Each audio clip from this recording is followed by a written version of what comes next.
স্বামীর চোখ ফাঁকি দিয়ে স্ত্রী করছেন পরকীয়া। মাঝে মধ্যে স্বামীর অনুপস্থিতিতে প্রেমিককে নিয়ে আসতেন ঘরেও। ধীরে ধীরে সন্দেহ জন্মাতে থাকে স্বামীর। স্ত্রীর ওপর নজরদারি বাড়াতে থাকেন। ঠিক একদিন ফাঁদে ধরা পড়ে স্ত্রীর পরকীয়া প্রেমিক। এরপর যা হওয়ার তাই হলো।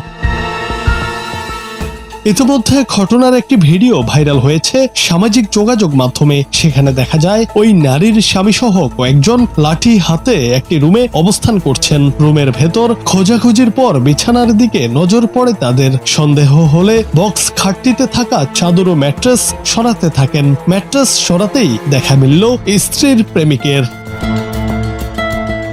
লম্বা হয়ে তিনি শুয়েছিলেন খাটের ভেতর। ধরা পড়তেই লজ্জা ভয়ে কিংকর্তব্য বিমূঢ় হয়ে যান। এরপর শুরু হয় ধোলাই।